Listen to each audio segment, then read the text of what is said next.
All right, this is a quick explanation video for how the Sherbet Land shortcuts work in Mario Kart 64 with some general information about how these types of skips work because they do apply to some other courses. I'm Drew Weatherton. I did the tasks for the GP All Cups run. And we've got Forest64 here. Hello. And I'm also here, Beck Abney. Quite the introduction for both of you. So Forrest has been finding about a shortcut a week here, like not joking, in Mario Kart 64 after like 20 years of not having or having one shortcut. I have had some involvement in some of those shortcuts, but he's certainly had a majority. And then Beck is the one hitting the world records consistently when there are new shortcuts. Not always. Some of them. Some of them. And actually, something we're going to go over, I think, Beck, you were one of the first to kind of figure out parts of it, the section things. So, all right, so we're going to go ahead. I've got the emulator up. I've got some memory addresses showing up on the screen. And I'm going to start and go to Sherbet Land and then explain what some of these memory addresses are. And ask that Forrest or Beck, if you have, please describe as well what's going on. You probably do a better job, Forrest, than I. Hold on. So, I should probably go to the right course. We could do Toad's Turnpike, and we probably should do an explanation of Toad's Turnpike as well. Okay, so, hold on, I'm going to turn down at least to me, the sound's a little bit loud on the course. Okay. Okay, so just going down on the left here from top to bottom, we've got our current section.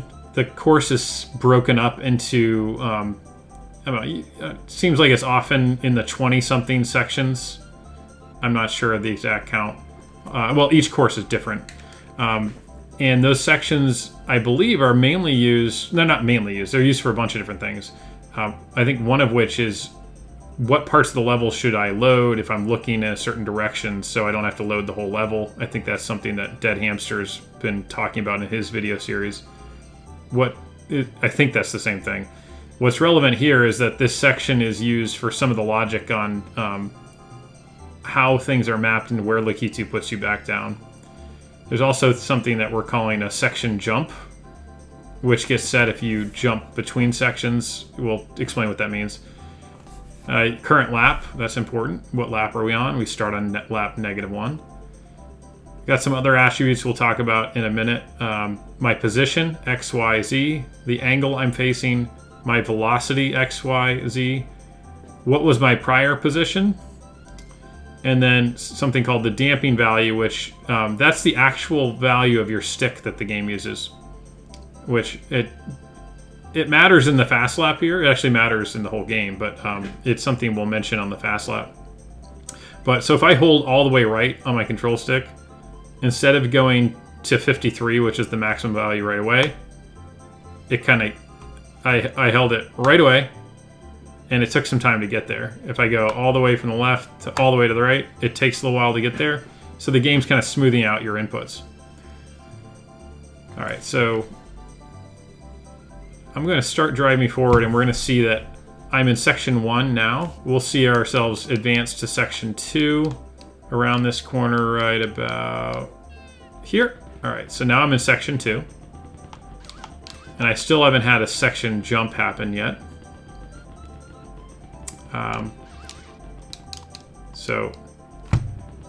Okay, one thing I didn't mention was path markers, actually. So there's sections, but there's also path markers.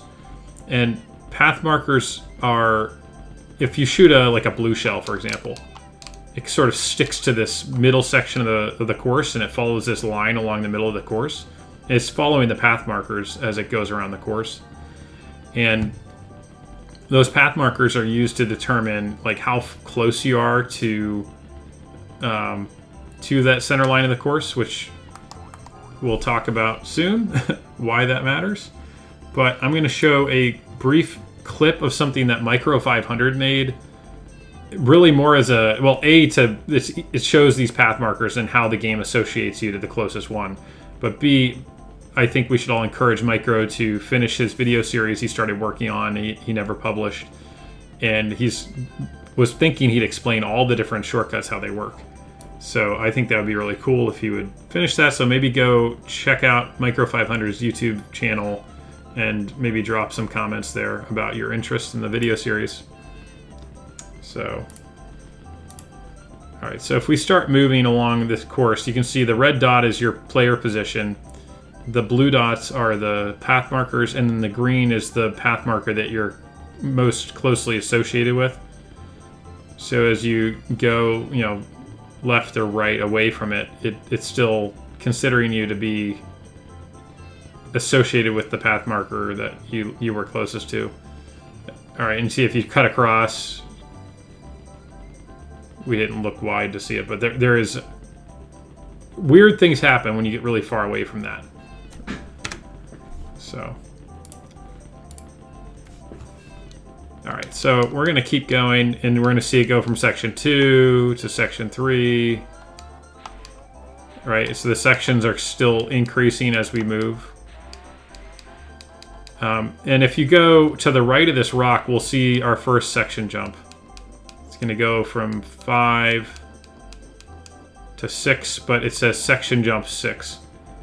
So the game's always searching those path markers we saw. I think 6 path markers forward and 3 path markers back. Forrest, do you want to describe what's going on there? Sure. So every frame, the game tries to update your path marker, and it knows which one you're currently at, and then it searches a range of 10 markers, which goes from 3 behind you to 6 ahead of you, and the one you're on also. And if the closest path marker to you is one of those 10, then it'll just update your path marker normally, like you're driving around. But if somehow you jump, so your path marker is more than 6 ahead or more than 3 behind, then it considers that a jump, and it stores the value of the section that you're currently above. And it's the section you're currently above, meaning it could be different from the section you were in before, right? So we were in 5, now we're suddenly in 6, and that's when the jump happened. Yes, the cause for the jump is because when choosing your path marker, it always has to pick a path marker that's in the same section that you're currently in.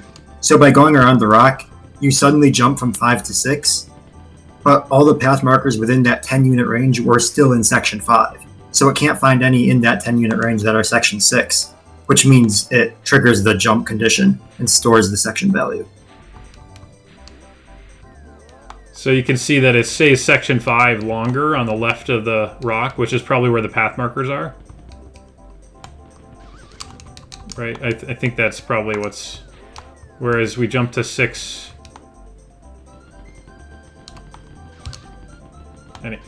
Anyway, the logic of how it works, we probably could make a whole animation around that.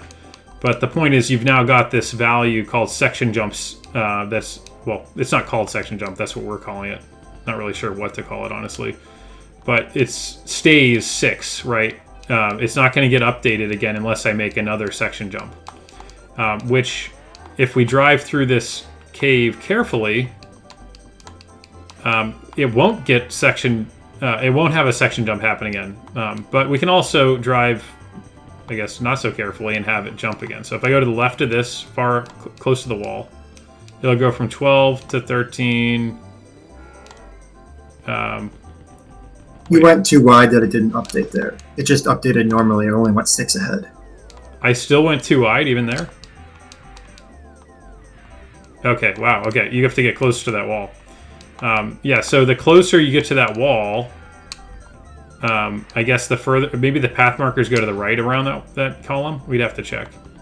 Yeah, the path markers swing out wide somehow, so by staying really close to the wall, you can basically cut off a turn and jump ahead a few at a time. And if you stay really close to the wall, you can jump ahead 7 at once, which is what triggers the jump condition. Gotcha. So now we're at section jump 13. So we've overwritten our section jump 6. We now have section jump 13. So let's talk I might as well get a valuable section jump, and then we can explain what constitutes valuable. But so let's get one here. So I can also back up here, and I think the reason backing up is more effective than going forward is, as Forrest said, it checks 6 ahead and 3 back. Is that accurate in terms of why backing up would be a way to get section jump to happen more easily in that spot? Yeah, because it's only 4 or 5 there, so it's not enough to trigger a forward jump, but it is enough for a backward jump. Gotcha. So I'm reversing, which is only checking 3 path markers backwards. I was able to get section jump to 16. All right, so 16 is more useful for a reason we'll describe in just a moment. So the highest section that we get into is there's 18 and then 1. So the highest the sections get in terms of count is 18, and then 1 is both in front and behind the finish line. Okay. I'm starting to describe the wrong skip, aren't I? All right. Yeah, I'm starting to describe the lap skip. So I should probably describe the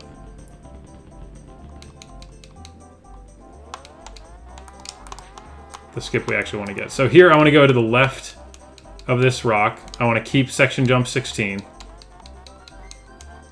Okay. There's a few more things we want to talk about here. Undefined sections. Okay, so there's a section that we're on right now, which is 7. And then there's a section that all of these walls have, which is actually undefined. All of these look like walls, and we don't really quite know why, but the game designers didn't bother really giving them a section. They gave them a section of FF, which is undefined. Or Beck, you said you saw a comment in the code that called it other, I think? Yeah, they just called it other. Okay, so it's other. Now, the game has... There's several places the developers use this, like the ramps in Koopa Troopa Beach, the base of the Bowser Castle, not trophy, but statue. So there's places where they've done it where it basically just seems like they were lazy and didn't bother to assign a section, to be honest with you. But here, walls, they almost always just assign FF, because you can't drive on them, so it doesn't really matter. But a wall is defined as something in which I'm going to get this wrong for us. The Z normal, the normal going upward, is not the largest normal. Is that right? You would describe that better than I. Yeah, so every triangle has a normal vector associated with it, which points perpendicular to the surface, and it has 3 components stored in memory, the X, Y, and Z. And whichever one of those is largest determines which way the hitbox of it extends. So if Z is the largest, which means the upward direction of the normal is the largest, it's a floor, because the triangle is mostly horizontal. Whereas if X or Y is largest, then it's a wall. So this polygon right in front of us just so happens, just barely, to have those normals such that this is considered a floor. And that means it's something that I can actually drive on and hop up. Right, so it is actually a floor. I just froze my my frame on purpose so that we could look at some things. So I'm on a surface type of FF, which generally means a section of FF. It doesn't always, but for the most part it does. We know this is a section FF,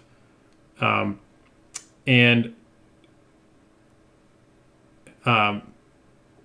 so we can use this actually to take advantage of some weird logic that the game uses when you actually... The last floor you touched was FF.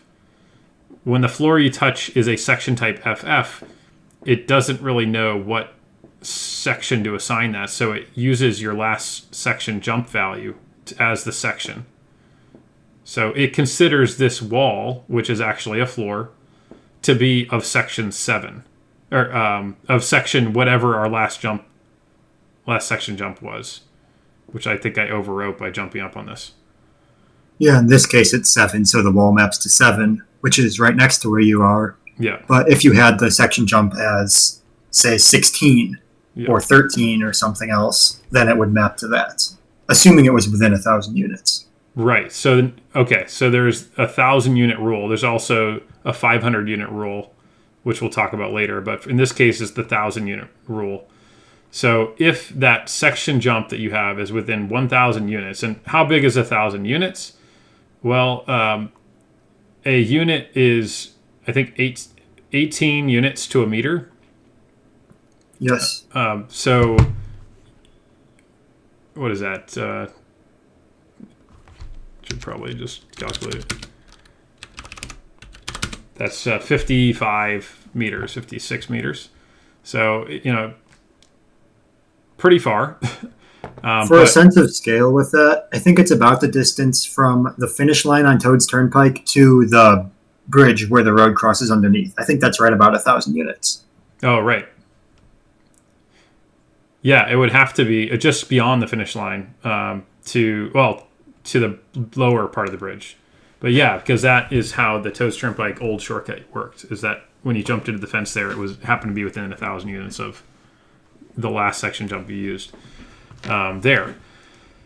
So this uses, it's a good point to bring up Toad's Turnpike. This uses a similar mechanic to trick Lakitu into putting you into a section that is within 1,000 units, but advantageously far ahead so that it's actually a shortcut. Not as good as Toad's Turnpike, because in Toad's Turnpike you're going to a section that's under a road that overlaps on itself, so you cut half the course. But here you are cutting the entire tunnel, so it still saves a couple seconds, potentially. So how are you cutting the tunnel, though? So the other side of the tunnel there, section 16, is less than 1,000 units away from where I'm at. And so, but 17, I think you would say, that's over 1,000 units, right? Yeah, 17 is too far away. Okay. So we'd like to do 17 or even 18, because if we went out of bounds here, we'd like to go as far ahead as we can. But you can only go within 1,000 units. So 16 is as far as you can go. It turns out that it's pretty easy to store 16. As you saw, I backed up in that one section and got my section jump equal to 16. Okay, next thing to mention before we talk about the logic of placing you down over there. You can't just go through this wall and get out of bounds and have Lakitu pick you up. And this over here is in fact a wall. It is, right? That one is not, the normals are not such that you can consider this a floor. And so if you jump up on this, even though it's FF, it doesn't update your section as far as Lakitu is concerned.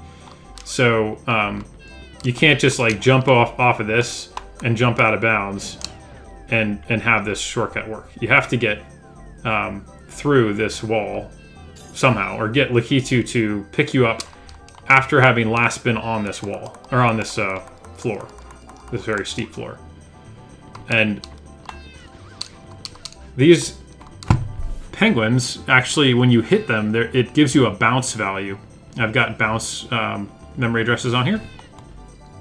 And you can see if I bump into them, I have a bounce value that gets applied. Like that was a -3. If you hit them really hard, you can get -10 or 11. And all you need is like -5 or something. You don't need all that much.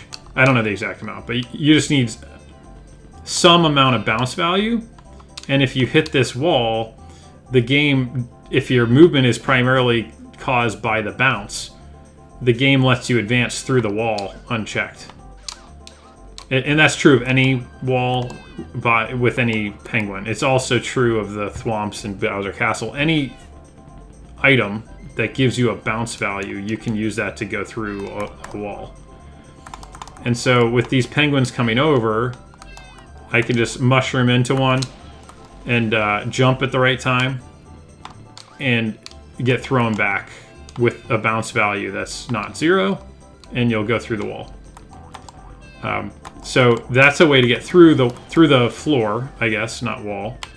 But you have to, if you were to just go through this floor off of a bounce, it may not be, and it's not useful unless you also have that wall mapped to something where the game would get tricked by that mapping.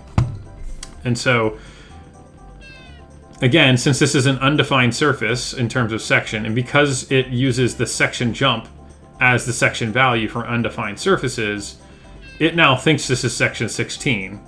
And so if we can go through it and immediately into the water, it will say, oh, Yoshi just fell in the water. Yoshi just came from section 16, so he's going to pick me up and put me in section 16.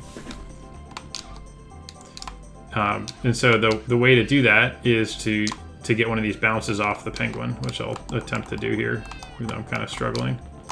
You can't touch the wall first, though. If I were to touch... Actually, let me do that. Let me fail. If I were to touch the wall, see my section jump immediately becomes 7 if I hit it and then go back into the course, because I'm going from section 16 to 7. So my section jump becomes 7.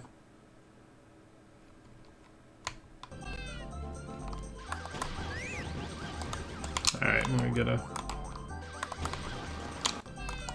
embarrass myself by trying to... Oh, he's stopped by the time I'm hitting him, isn't he? I need to get further over. I think most people were hitting him from over here. You touched the wall, which broke the section jump. Perfect. It can be that easy to touch the wall and mess it up. Alright, there we go. So I went through. Let's kind of watch that happen. Oh, wait. Let me actually watch it on read-only. Oh, I don't have a movie active. Well, that doesn't matter, I guess. I can just show you. I forgot to start a movie. So I'm in the water. Section jump is still 16. I've gone through the wall that was section 16. So the game now has Lakitu trying to figure out where to put me. I was just in section 16, and section 16 is within 1,000 units of the floor I was just on. So he's like, oh, I guess I'll go put you in section 16 over here. To add to that, because the wall maps to section 16, it's as soon as you touch it, your path marker updates to some path that is in section 16, so that the frame you touch it, you update to 16, and then when you fall out of bounds, it looks at that value to know where to respawn you. So as far as this is concerned, I fell out of water. Like, I went from here, this path marker I'm on, basically, and then fell out over there. Seems kind of impossible, but it considers me to have done that. Alright, so we've covered sections, path markers, undefined sections, the section jump that happens if you 6 path markers forward and 3 backwards. If you kind of advance beyond those, you get a section jump stored. The fact that for undefined sections, the section jump value is what's used to determine what section you came from, or what section you were in. And the path marker, if it's within 1,000 units, it'll associate with that path marker. Why did the developers do that? It certainly seems like an oversight. It seems like a really weird way to deal with an undefined section. It also doesn't seem necessary that they would have had undefined sections. They could have just defined them all. But even without defining them all, why does it use your section jump value? As far as we can tell, that's just a strange logical decision by the programmers. Okay. So that covers the cave skip that Forrest found. And that cave skip is using logic very similar to what the Toad's Turnpike, the old shortcut lap, was there. So it turns out that's not the only wall that's actually a floor. There's another one right here by the finish line. Okay, so this one is actually FF. As I was jumping onto it, you can see the surface type is FF. And you can see the section type is FF when I'm we've got this memory address that says, hey, what's the section type behind you? Well, it's FF is behind me. So this whole thing is FF. Now, if you look at where the finish line is, the finish line that I just crossed is right. It's not actually the yellow line. The yellow line is kind of close. It's sort of right here. Do you remember the Y address, Forrest? Is it -1? Yeah, on this course, the finish line is y equals +1. Y equals +1. Okay, so, and by advancing forward, my Y is getting negative. So I'm trying to, whatever, I can just poke it. Hold on. I'm going to poke my Y address to be 1. All right, so I'm on the finish line right now. Okay. And you can see that the finish line is actually further ahead than this surface here. Okay, so that surface is a surface that actually allows a lap skip to happen, because if you go in front of the finish line, if this advanced all the way past the finish line, you could basically just drive on that surface. If you've got the right last section jump stored, and then go back and do a lap skip, just like drive around it. Yeah, so for example, because the mismapped triangle is behind the finish line, just by driving onto the triangle and then hopping over the finish line while still passing above the wall, you can easily do negative lap skips there and just lose laps in about 2 seconds each. Very useful. To do. But yeah, if the triangle was on the other side of the wall, you could just as easily skip laps, but unfortunately it's on the back side instead of the front. Yeah, so given that it's behind the finish line, you know, do you remember the Y value that it's actually at if we're at +1 for the finish line? Yeah, the bottom left vertex of that triangle is at y equals 6. Okay. And the vertices of, to my knowledge, every polygon in the game they're always at integer value units, I believe. So, you know, it's round numbers. The finish line is on 1 exactly float, and this polygon's corner is at 6 exactly float. So, all right. So it's 5 units too far back into the course to be useful, you would think. But it turns out that the game is only calculating your location on discrete time intervals. It's not continuously able to do that, right? There's frames in this game. Now, it's actually 60 frames of physics updates, not 30. The game runs at 30 frames a second in terms of your experience as a user. Your input frames are only 30 per second. But the game, in between each frame, does calculate a physics update and says, hey, where is my player? What are they doing? And does logic on that.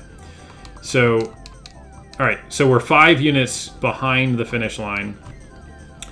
How fast can you go in this game? Can you go fast enough so that your physics updates would be more than 5 units apart? Well, let's see. My Y velocity here isn't in frame, it's in units per frame, and that's physics frame.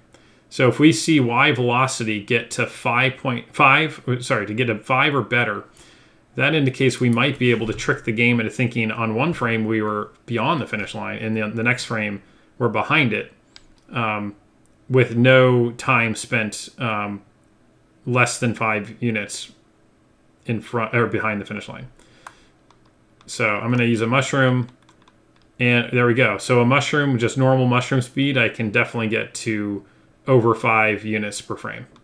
In fact, I get to 6.2, you know, so definitely over 5 units.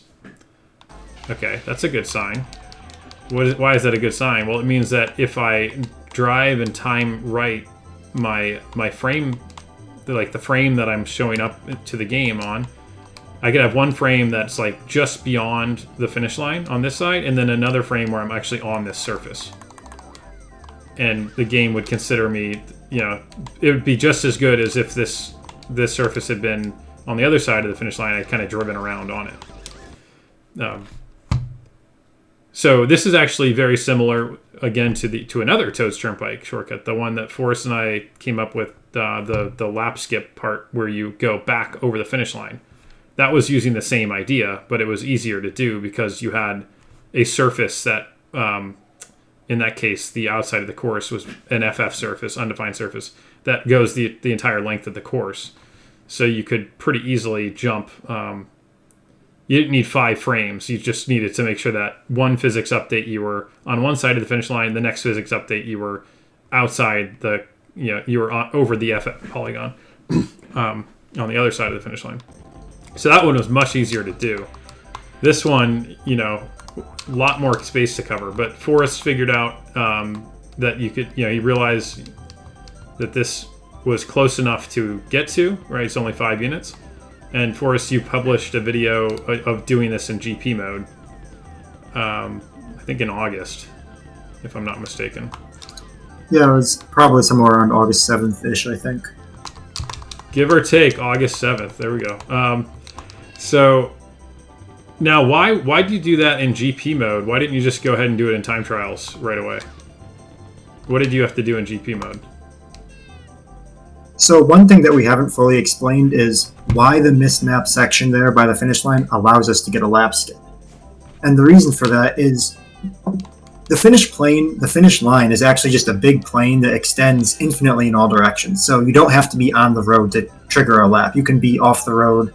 You can be like above the water, as you probably know if you've... Yeah, you can just jump in here. Yeah, I've done something like that. Yeah. That does trigger the finish line. Yeah.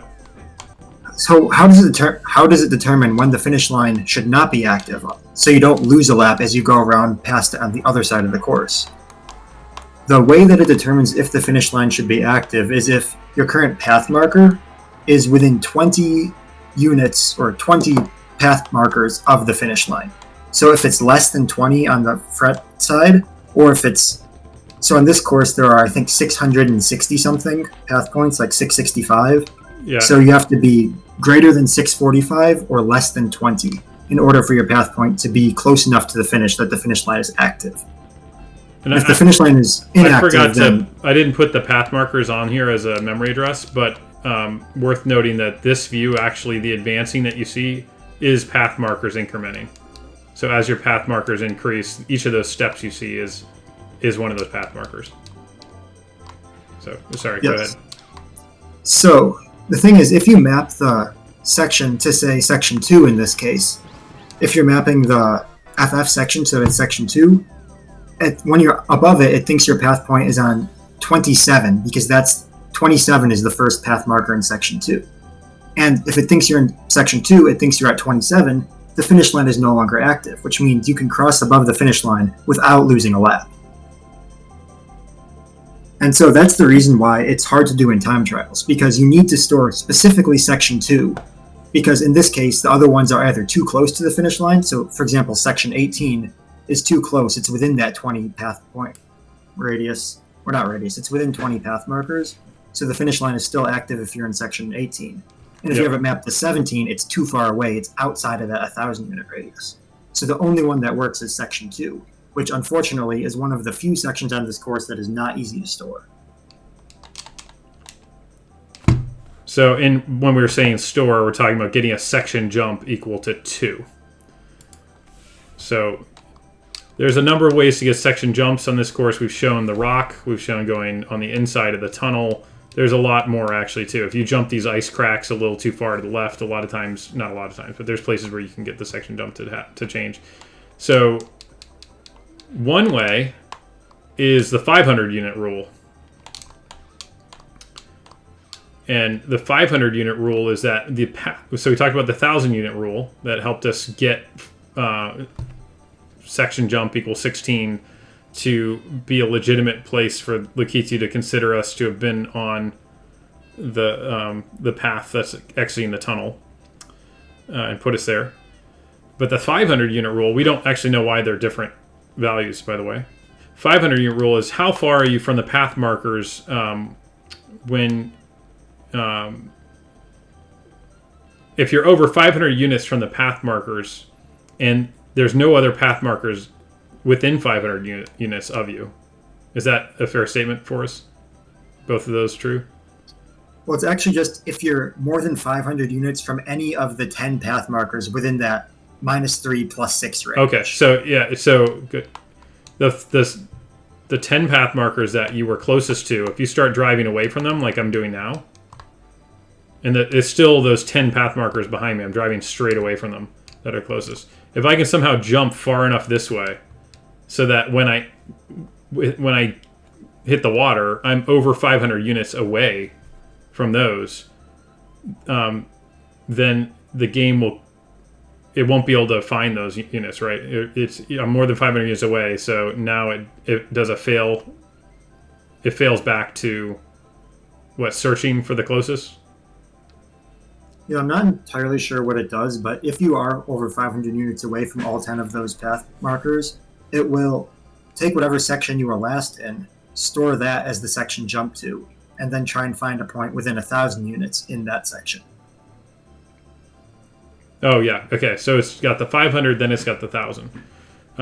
So the first time that Forrest did this skip on around August 7th, you used a shell, I believe, so that you could go fast. You could run here, hit the shell, and then jump, and the shells make you fly way into the air, so you were able to get 500 units away from the path marker, have it fail back to the 1,000 unit search and find section 2, and then last section jump switch to whatever it had been. It might have been 0 before, to 2.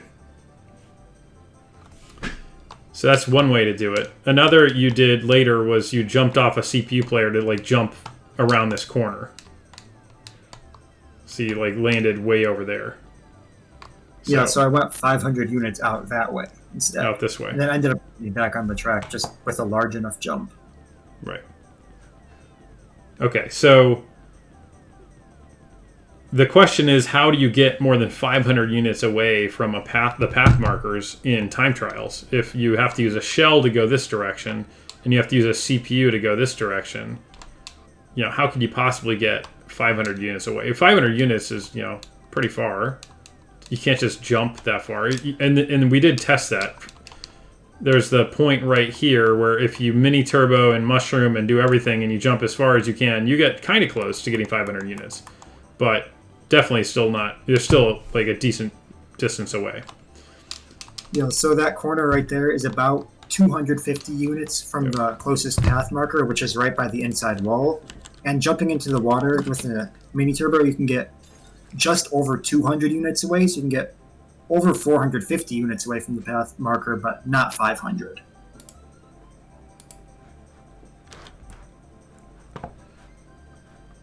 Right. And so I actually have... I'm going to share that Desmos map you made. Is that cool? Yeah, that's fine. All right, so there's this map that Forrest made that shows these path markers going along here. And it's got a buffer around those to show what 500 units away is. And he and I... so you can actually see, from this point, which is 250 units from here, you'd have to go all the way out to here. So, past where the island is, if you were to look left. And... so we started recording on this some of the furthest attempts we had from various places. So jumping from this point, I think this was the furthest we got. Looks like. Yeah, that's the furthest we did. So got kind of close, right? Painfully close, but still too far away. Here, there's a penguin that goes back and forth. We hit this penguin and got thrown back into the water, and basically got pretty far, but not that far. So what became really promising, and it ultimately ended up working, as you can see this point way out here, was you can run into the penguin from the other side, and when you hit the wall, it cancels your XY speed. Here, I'll play let me play the video, I guess, and we can explain what's going on.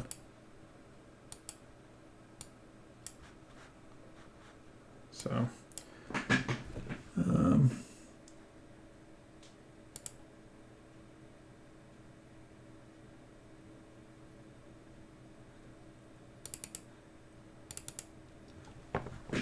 okay.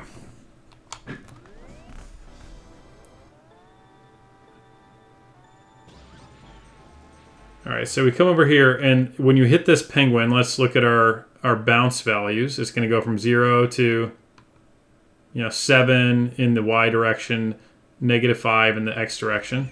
That doesn't much matter because we're just wasting time now because we need this penguin to be going towards the wall. You can hit the penguin when they're going away from you, but you don't get as much of a bounce as if you hit the penguin when they're going towards you.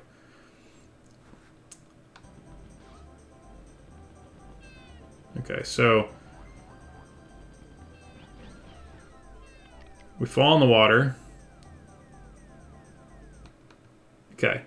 We're trying to figure out, all right, how do you get enough speed off of this penguin to get through this wall and all the way into the 500 units away, which, as you saw on the map, was quite far. And we were trying a bunch of things for weeks.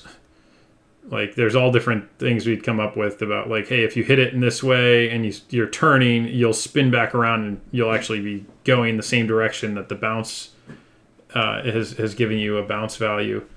And we thought maybe maybe there'd be something with that we could use. But I realized at one point that this bounce value doesn't. It's additive, so it doesn't just get set when you hit a penguin. It gets added to, and so if you can hit the penguin multiple times, as I am right now. So all right, I hit it once. I got an X bounce of 8.7, and then you go back and you hit the penguin again, and that's going to go up to 13. Which the highest I'd ever seen before was 11 or 12.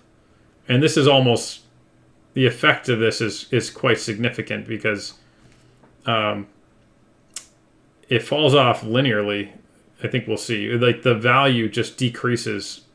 Is it linearly, Forrest? At each frame you lose some specific amount? Yes, normal speed decreases exponentially, which is why if you let go of A, you slow down pretty fast. But for some reason, bounce speed decreases linearly instead. Yeah, so kind of a strange decision for them to do that, because what that allows you to do is, well, first of all, let's watch this go back. So we're going to watch my XY speed go from -6.5. I think it goes to 0. I actually don't recall, though.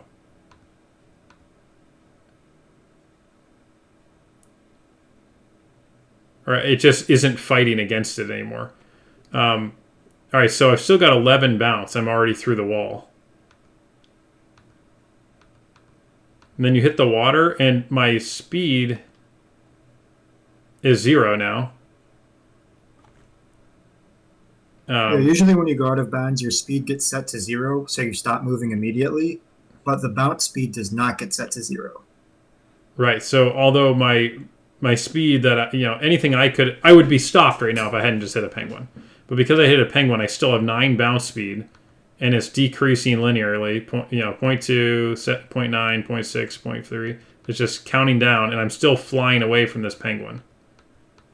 And I need my X position to get to roughly 1,000 units, depending on your Y position. And so you can see I go all the way out to the point that I'm over 1,000 units, barely. It doesn't have to be exactly 1,000. It's somewhere close to that, which was enough to get my section jump to switch to 2. But there's a caveat here. You notice, perhaps, at the beginning, that I fell in the water first before hitting the penguin. And that's actually important because if you don't fall into the water, your section jump will not go to 2. And that's because you need something called the Lakitu effect to allow your position to keep updating. So when Lakitu puts you down, as he did just there, you have a few sections to drive on out-of-bounds areas and do various things, including sort of move along the bottom of the water that aren't normally allowed. So this is important. You have to be put down by Lakitu before you do this whole thing. And let's watch the section jump change at 9, probably high 900s. There we go. 966. The section jump changed to 2. And yeah, the reason it changes is because you're now over 500 units away from the closest path marker. So being 500 units away, it then says, let me search within 1,000 units and find a path marker I am close to. Oh, that's in section 2. And that's now considered a jump because it didn't... What? Because I didn't know what section I was in before? I don't know. Well, just whenever the 500 unit thing triggers, it always stores your section. Okay. I'm not entirely sure why it does that, but it does. Okay. More strange decisions by the developers. So now I'm back on the course, and now I can go backwards and do the lap skip we talked about. So let's look at this happen in slow motion. So, all right. So I've got a Y velocity of 5.7, right? So more than 5. And then let's check my Y location.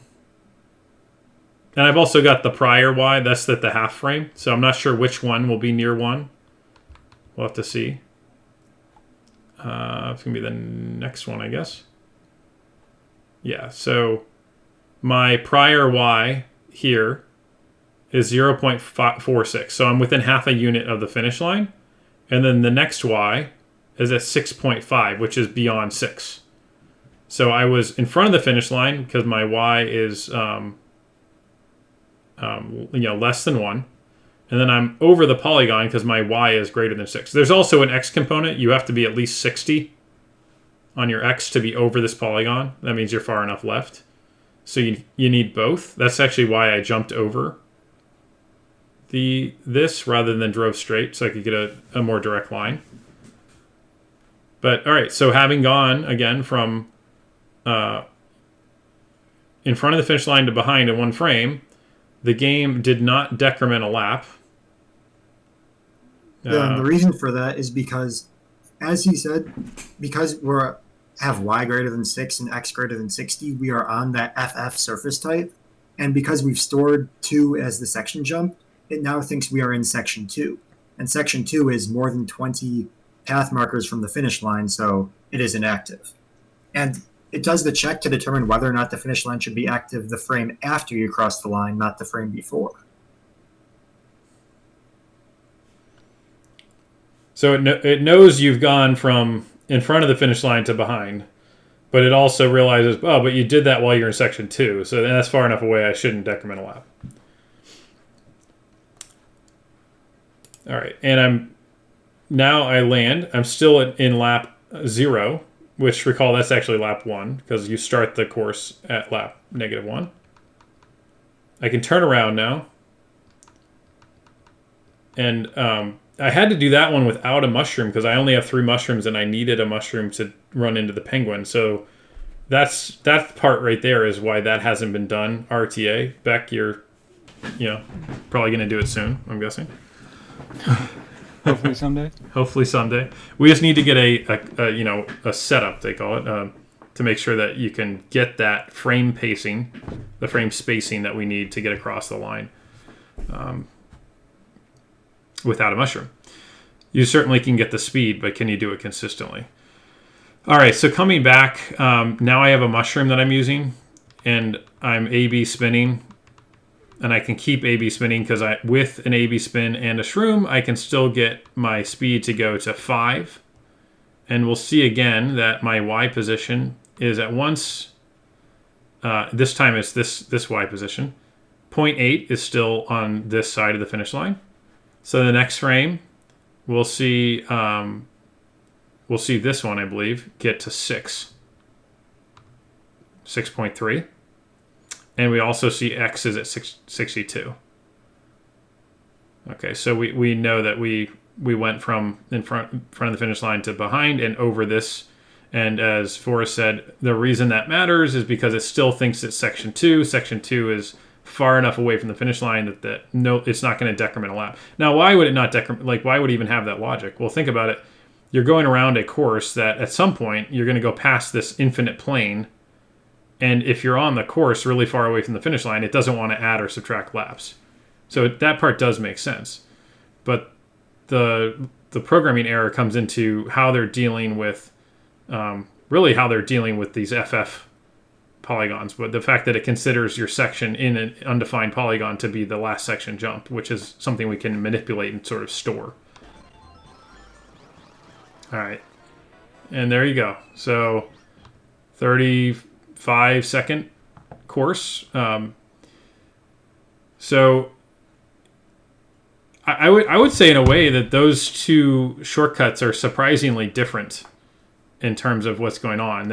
They're both using your last section jump and a penguin, but one of them is using the finish line logic to make the game think you're further away from the finish line than you are. The other is using the one that's the cave skip, is using the 1,000 unit check to say it's valid for me to put you down further ahead on the course than you probably really should be able to. I think it's worth sharing too that penguin thing, the section 2, the fact that we needed section 2 to be stored in time trials was something that a decent number of people knew. Beck, you were trying some things, running into penguins and getting some progress. So that was August, early August, that we knew, hey, if we could do this in time trials, that'd be good. When Forrest, you came up with, you realized you could do the tunnel skip. That was, you realized that after we'd already been working on this other thing. The tunnel skip was found after we had been working trying to get section 2 for a while, and we were pretty sure it was possible at that point. And I was actually just looking for item manipulation spots where you can get 8th place items or 2nd place items, kind of like the finish line glitch. And you can use the FF sections for those sometimes, like on Mario Raceway the Pipe, for example. So I was trying to find things like that, and then suddenly had the idea of skipping the cave, and it happened to work.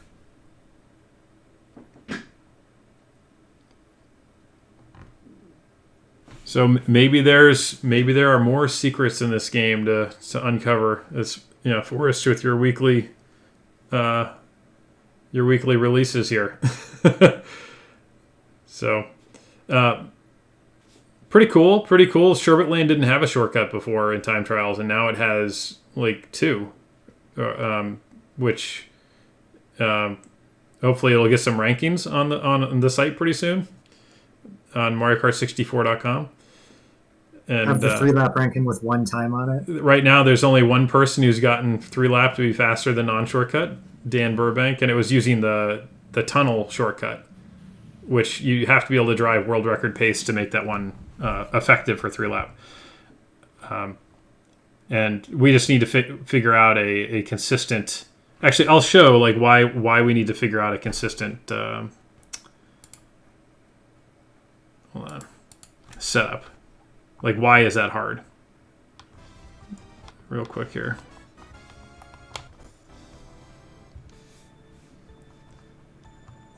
Okay, so to be consistent, and remember, we don't have a mushroom. So to be consistent, frame consistent, right? So we can always get the same pacing, the same spacing. We need to be able to start moving at the same frame, at the same speed every time.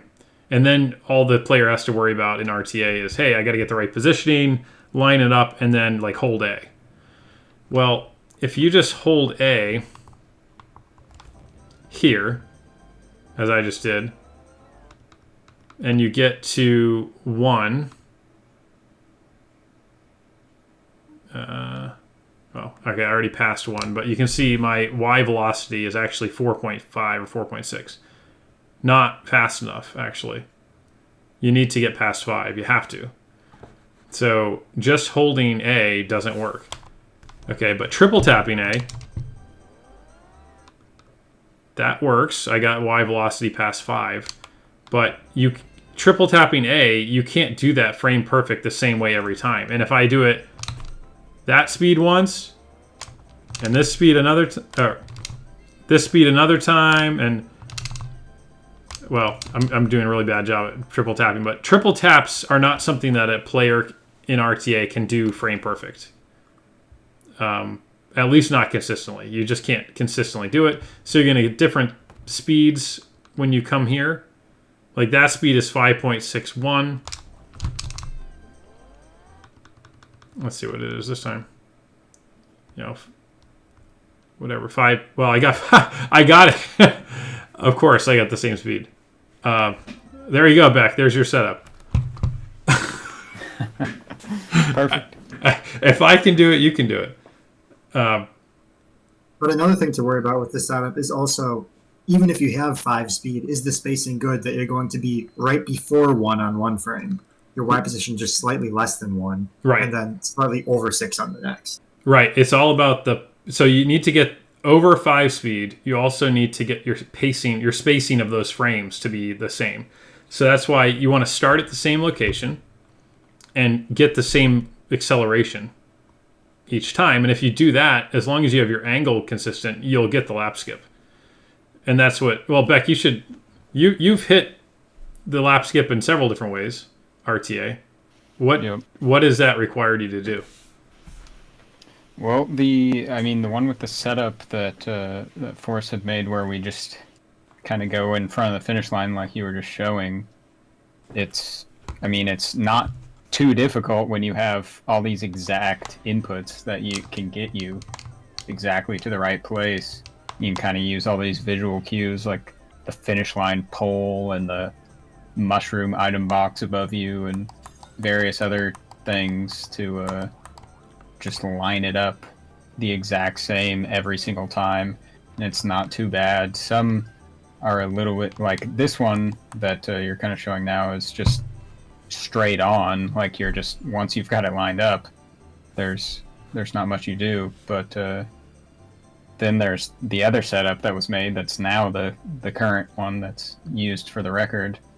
It's like there's a little bit more involved in that one because you have to jump at the right time and do quite a bit more of a setup to really try to precisely line it up. It's a little bit harder to get the exact perfect spot every time, but it's still like pretty consistent. But it's not like 100%. So the setups are almost needed for something like this, unless you're ready to do a whole lot of attempts. Yeah, and the reason the setups can be consistent, at least the ones so far, is because you start by driving into the water, and when you get placed down on the track, you get placed at the same point every time, so you know your exact X and Y position, which is helpful. Right. Yeah, so Lakitu puts you down on the same path marker on this course, right? So it's the exact same X, Y, depending on where you fall in. Hold on, I'm going to show the fast lap strategy. Oh, well, okay, it just kind of starts. I forgot this one just like starts. So this is like the task strategy, but still basically the same idea. So the fast lap, you now, instead of getting placed down as I was starting to show, you go off, fall into the water, get placed down, and then angle, like hop to the left so you're looking this way, and you use those visual markers like what Beck was saying. And then this damping value comes into play because you want to charge that up. You want to, right? Beck, I guess you should describe what you're doing, Beck. Yeah. You like for consistency, you want to make sure that you've held the direct spinning for like a few seconds at least to make sure that it's like locked in on that value and it's not like still incrementing up to that location on the analog stick. So it just makes it a little bit more consistent versus you don't want to just like move the analog stick and fire your mushroom at the exact same time, or you could add a whole lot of variation that you don't want. Yeah, because you're unlikely to be able to move the analog stick the same distance, same speed every time. So sitting there, holding the analog stick, getting that damping value to hit 53 or negative 53 makes a difference in terms of the consistency. And then so you can hold right, A-B spin, and then do something that's like this, but more RTA viable. So this will get a lap. It's still going to do what we just described earlier. It's just going to spend as little time as possible on the other side of this lap.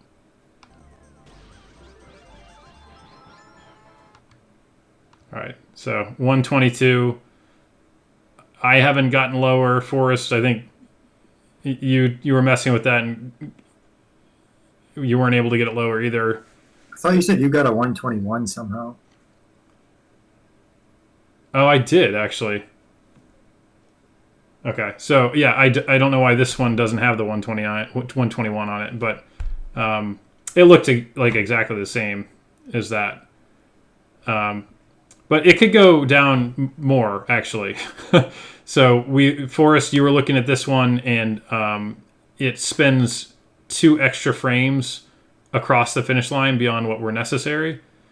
But when we switched it so that we were, only spending the necessary frames, we weren't able to get this really important thing here. Actually, this is an interesting look at the damping value. Okay, so damping value 51, 52. Okay, so this thing where I turn really, really quickly, which it's not TAS only, but it's like, I don't see it being too viable RTA. When you land on the wall here, most of the time you're going to see the players jump, because otherwise the damping value goes negative and it takes a while to build it back up to positive. So you jump, and that helps you build it up while you're in the air. Switch it away from negative to positive.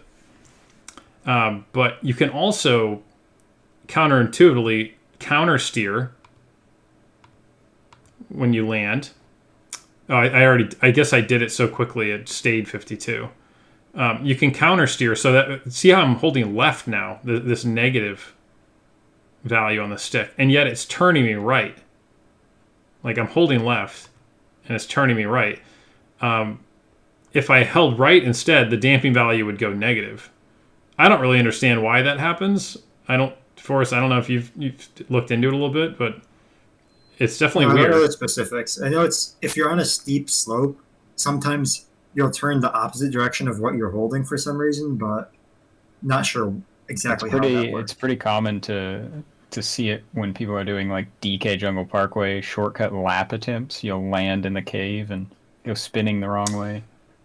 Yeah, I remember that when I was tasking that. So, yeah. And well, it turns out if you're spinning the wrong way there, you might be able to take advantage of that, even in DK Jungle Park by turning the opposite direction. But you'd have to turn the opposite direction before you'd have to anticipate it, which might be kind of hard. Exactly. But that's what lets you turn so quickly here, is you're turning into a damping value that was trying to go negative. It immediately switches it back to positive 52, and then you get to turn really, really quickly. Because if you just spin in a circle, you get a slower time than 122.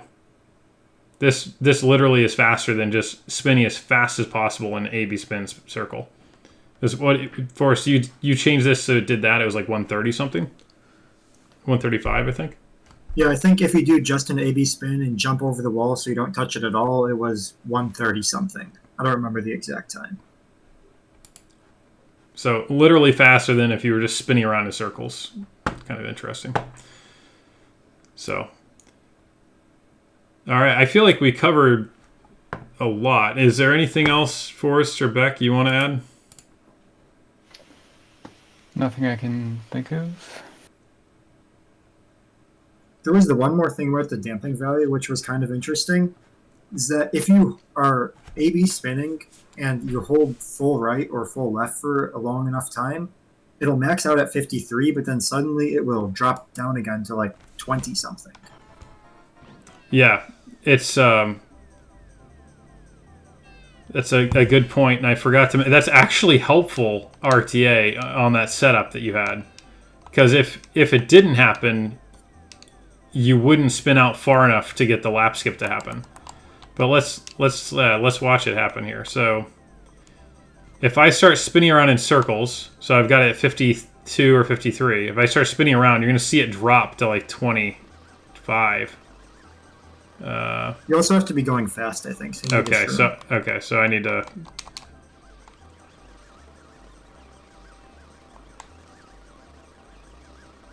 Okay, I thought I'd be able to get it to happen pretty quickly. Looks like it happened once. Did it? Yeah, it was when I turned. I think I need my mushroom. I think I need to hit my mushroom, and I used the last one during this, so I'll just let me stop the movie.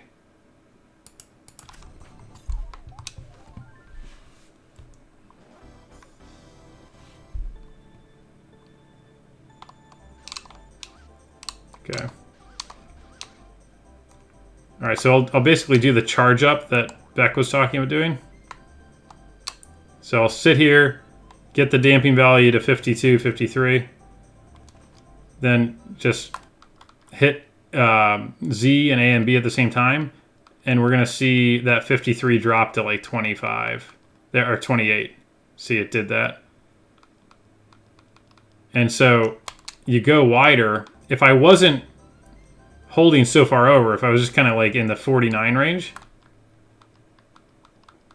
it would stay 50, 51, 52. As long as you don't go up to like 53, I'm trying to hold it at like 50. You actually turn tighter. See, I didn't even hit the wall.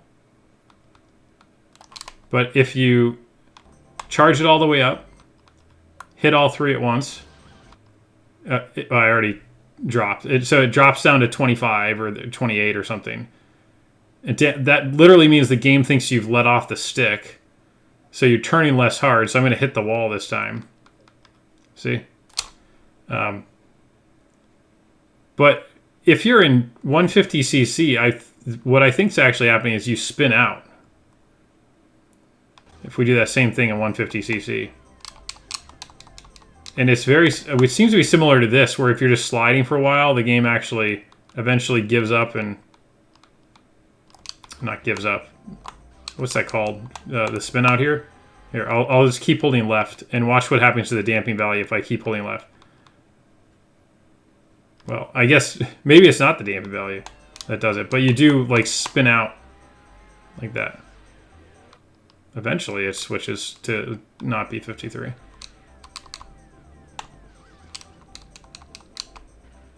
But yeah, so if you're spinning around with a mushroom, A-B spinning, and you notice yourself kind of doing wide and then narrow and then wide and whatever that is, it's that damping value, like basically over steering, I suppose. Anything else for us? Yeah, I just was going to say that the current setup, at least for the Sherbet Land Fast Lap RTA, intentionally has that so you go wide to be more consistent, but it's faster to obviously not go wide. So Right. That's what the task does. It goes slightly underneath full charge just to turn as tight as possible. So that would be a possible improvement, but it would be much less consistent. So Beck, we're looking at you for the improvement there. Yeah, exactly.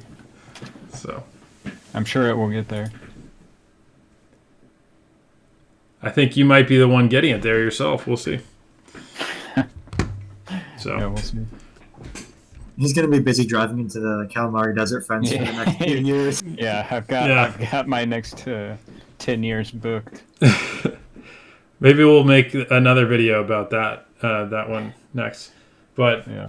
so thank you, Forrest and Beck, for helping us get through the Sherbet Land description here of what's going on with the shortcuts.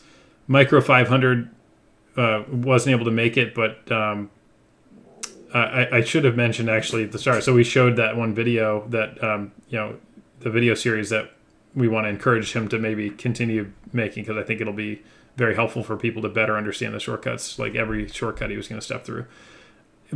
Micro 500 also did a ton of research into the game, tracing the logic and the code, and better like a lot of what he had documented on his GitHub site is Forrest. I think you watched a video he did on his Twitch and then read a bunch of his documentation, and that's really a lot of what led to your understanding that's helping you find these shortcuts. Is that right?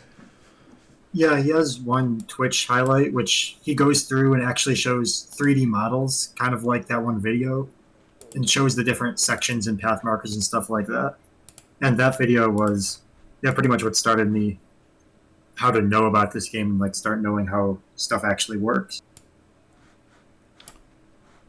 And he's got so in addition to his, the Twitch highlights and the Twitch channel, he has, well, I guess he forked from Rena. Had done a bunch of work years ago. Actually, I think she did the original custom course. It was like moving points around in Rainbow Road. Yep. And then Micro 500 was, I think, inspired partly, and then also by having seen that, and also just built upon the knowledge that she had documented, and he started to add his own information here on his GitHub that he forked off of hers. And he made the first custom course, Micro Mountain wasn't the first one. He did some others, but Micro Mountain was kind of like the first kind of epic level, which is, I think, laid the foundation for Dead Hamster and others to be doing what they're doing. So, wish we could add Micro 500 for this, but we'll at least share. He had played a big part in our understanding of the game. So, cool. All right. Well, that took a while, but it was a lot of information. Hopefully, it was helpful. And if you guys like it, let us know, and we'll maybe do another something like this to talk about some of the other shortcuts. So, all right. Talk to you later.